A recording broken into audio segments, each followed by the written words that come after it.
Hello student, welcome to our YouTube channel सनरा advance education. आज हम पढ़ने जा रहे हैं क्लास सेकेंड की हिंदी की पाठ्य पुस्तक रेशम का लेसन 4, जिसका नाम है सच्चा धर्म। बच्चों, हमारा सभी का कुछ ना कुछ धर्म होता है, कुछ ना कुछ ड्यूटी होती है जो हमें करनी पड़ती है। उसी प्रकार से हर एक राजा को जैसे हमारे प्रधानमंत्री हैं, उनकी भी अपनी अपनी अलग ड्यूटी है। तो इस कहानी में आज हम एक राजा के कर्तव्य को पढ़ेंगे, उनका क्या धर्म है इसके बारे में हम पढ़ेंगे। आपने सम्राट अशोक का नाम तो सुना ही होगा। वो मौर्य वंश के एक बहुत बड़े राजा हुए हैं और उन्होंने अपने धर्म को बखूबी निभाया है। तो इस कहानी में आज उनके धर्म का एक किस्सा दिया गया है, जिसके बारे में हम बात करेंगे। Let's begin the lesson. Maurya वंश के प्रतापी शासक अशोक प्रजा को पुत्रवत स्नेह देते थे। पुत्रवत मतलब अपने बच्चों के समान, अपनी प्रजा को वो अपने बच्चों के समान मानते थे। एक बार मगध राज्य में भीषण अकाल पड़ गया। सम्राट अशोक की प्रजा दाने दाने के लिए मोहताज हो गई। यह दृश्य देखकर सम्राट अशोक ने तत्काल अपने राज्य के अन्न भंडार को जनता के लिए खोल दिया। सुबह से शाम तक अन्न लेने वालों का तांता लगा रहता। तो जो राजा थे, अशोक सम्राट थे, वो अपनी प्रजा को अपने बच्चों के समान मानते थे। एक बार क्या हुआ, जो मगध राज्य था वहाँ पर भीषण मतलब बहुत भयंकर अकाल पड़ गया। अकाल क्या होता है? जब खाने के लिए कुछ सामान नहीं बचता है, इस खाने पीने के लिए कुछ सामान नहीं बचता है, तो उस स्थिति को अकाल बोला जाता है। तो वहाँ की जो प्रजा थी, वहाँ उनको खाने के लिए कुछ भी नहीं बचा था। वो दाने दाने के लिए मोहताज हो गई थी। मतलब उनको अन्न जो था वो बिल्कुल भी नहीं मिल पा रहा था।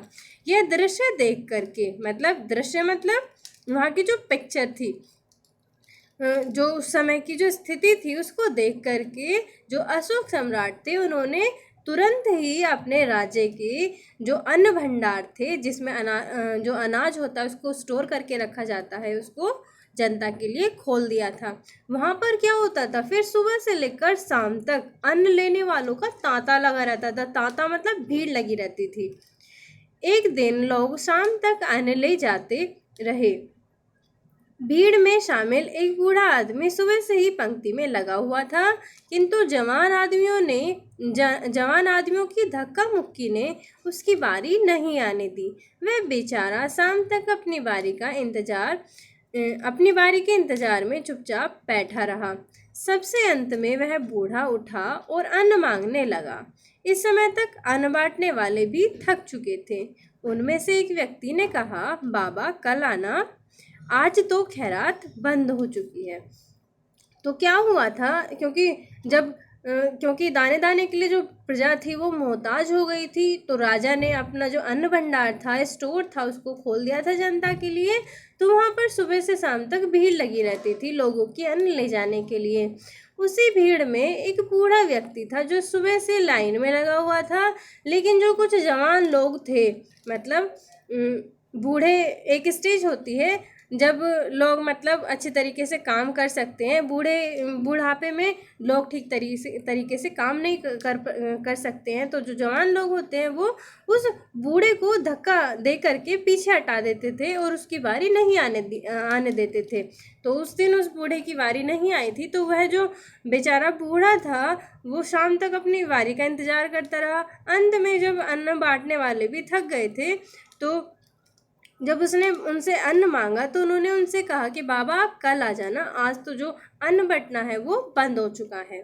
तो फिर क्या हुआ, यह सुनकर बूढ़ा व्यक्ति बहुत दुखी हुआ, क्योंकि वो सुबह से ही लाइन में लगा हुआ था और यह बात सुनकर के उसको बहुत दुख हुआ। तभी एक हष्ट पुष्ट शरीर वाला नवयुवक आया और बूढ़े को डांटने वाले व्यक्ति से आग्रहपूर्वक कहने लगा, यह बेचारा बूढ़ा है, सुबह से पंक्ति में लगा है, बुढ़ापे और कमजोरी के कारण सबसे पीछे रह गया है, इसे अन्न दे दीजिए। तो जब बूढ़ा जो था उनकी बात को सुनकर बहुत दुखी हुआ, तभी एक हष्ट पुष्ट व्यक्ति एक अच्छा दिखने वाला व्यक्ति वहाँ पर आया। नवयुवक था वह। और जो बूढ़े को डांट रहे थे उनसे वह प्रेम पूर्वक आग्रह पूर्वक निवेदन करके कहने लगा कि यह बेचारा बूढ़ा है, सुबह से लेकर के लाइन में लगा हुआ है, बुढ़ापे और कमजोरी के कारण लाइन में पीछे, क्योंकि बाकी जो लोग थे उन्होंने भी पीछे कर दिया था, धक्का मुक्की करके उसको बेचारे को, सुबह से ही लाइन में लगा हुआ था वैसे वो उनसे आग्रह करने लगा कि इनको आप अन्न दे दीजिए। तो फिर क्या हुआ, उस आगंतुक की वाणी में ऐसा ओज था कि खैरात बांटने वालों ने बूढ़े को अन्न दे दिया। बूढ़े ने उस व्यक्ति की मदद से अन्न की गठरी बांध ली, लेकिन उस भारी गठरी को उठाए तो कैसे? बेचारा बूढ़ा मदद के लिए इधर उधर देखने लगा। तभी वह युवक बोला, बाबा लाओ, मैं ही तुम्हारा अनाज घर तक पहुंचा देता हूँ।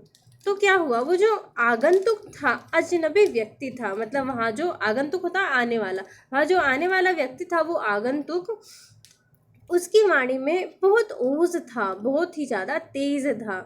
तो वहाँ जो खैरात बांटने वाले थे उसकी बात को सुन करके उन्होंने बूढ़े को अन्न दे दिया, अनाज दे दिया था। लेकिन क्या हुआ, बूढ़े ने उस युवक की मदद से अन्न की गठरी बांध ली। फिर क्या हुआ, उसने जो अन्न प्राप्त उसको हुआ था बूढ़े को, उसने उस युवक की सहायता से अन्न की जो गठरी थी उसको बांध ली थी। लेकिन जो गठरी थी वो बहुत ज़्यादा भारी थी, वो उस बूढ़े शरीर की वजह से वह बूढ़ा उठा नहीं पा रहा था। उसकी हालत को देख करके उस युवक ने कहा कि बाबा लाओ, मैं ही तुम्हारी इस अनाज की गठरी को घर तक पहुंचा देता हूँ। फिर क्या हुआ, युवक की बात सुनकर वह बूढ़ा बहुत खुश हुआ। युवक ने बूढ़े से अन्न की गठरी लेकर अपने कंधों पर रख ली और बूढ़े के साथ साथ चलने लगा। फिर क्या हुआ, वो जो युवक था, वो जो व्यक्ति था, उसने बूढ़े की बात सुन करके वह बहुत खुश हुआ और उसके बाद उसने अन्न की गठरी उठा करके अपने कंधों पर रखी और बूढ़े के साथ ही चल दिया। फिर क्या हुआ, उसी रास्ते में सैनिकों की एक टुकड़ी जा रही थी। टुकड़ी मतलब बहुत सारे सैनिक एक साथ जा रहे थे। टुकड़ी के नायक ने उस युवक को देखा तो घोड़े से उतरकर अभिवादन करने लगा। युवक ने संकेत से नायक को आगे बोलने से रोक दिया। फिर भी बूढ़ा अपने अनुभव के आधार पर सब समझ गया। वह बूढ़ा वहीं खड़ा होकर बोला, आप कौन हैं? सच सच बताइए वरना मैं घर नहीं जाऊंगा। तो क्या हुआ, जब वो लोग जा रहे थे, दोनों लोग, नवयुवक और वो बूढ़ा व्यक्ति घर की तरफ जा रहे थे, तो रास्ते में उनको एक सैनिकों की एक टुकड़ी मिली। तो सैनिकों का जो नायक था, नायक मतलब जो मेन, जो एक तरीके से पदाधिकारी होता है जिसके अंडर में बाकी लोग काम करते हैं सेना के, तो वह अपने घोड़े से उतरा। उसने राजा को मतलब उस व्यक्ति को अभिवादन किया, नमस्ते किया, नमस्कार किया। लेकिन जो युवक था उसने उसको संकेत से आगे कुछ बोलने के लिए मना कर दिया। लेकिन जो बूढ़ा व्यक्ति था वो बहुत समझदार था और अनुभवी भी था, वह समझ गया। तो उसने वहीं खड़े होकर उस व्यक्ति से अपने बारे में बताने के लिए कहा और यह जिद भी की कि अगर आप मुझे अपने बारे में सच सच नहीं बताएंगे तो मैं आगे नहीं जाऊंगा। फिर क्या होता है, युवक ने हंसते हुए जवाब दिया, बाबा मैं एक स्वस्थ युवक हूँ और आप बूढ़े और कमजोर हैं, इससे अधिक परिचय व्यर्थ है। अब आप बताइए कि आप का घर कहाँ है। तो क्या होता है, जो युवक होता है वो उनको बताता है कि आप जो है, मैं तो एक स्वस्थ व्यक्ति हूँ। स्वस्थ मतलब जिसको कोई रोग ना हो, स्वस्थ हो बिल्कुल, ठीक है। और आप एक बूढ़े और कमज़ोर व्यक्ति हैं और इससे ज़्यादा मैं आपको और परिचय क्या दे सकता हूँ, आप ही बताइए कि आपका घर कहाँ पर है। बूढ़ा अब पूरी तरह समझ चुका था। वह क्षमा मांगते हुए बोला, अन्नदाता आप सच्चे अर्थों में प्रजापालक हैं। आप सम्राट अशोक हैं और मैं आपकी प्रजा का तुच्छ व्यक्ति हूँ। मुझसे गंभीर अपराध हुआ है, क्षमा करें। तो जो बूढ़ा व्यक्ति होता है वो राजा की बात को समझ जाता है, उस नवयुवक की बात को समझ आता है कि वह जो है वो अशोक सम्राट है। तो वह उनसे क्षमा मांगते हुए बोलता है कि अन्नदाता मतलब जो अन्न देने वाला होता है, आप सच्चे अर्थों में प्रजापालक हैं, मतलब आप वास्तव में प्रजा का पालन करने वाले हैं।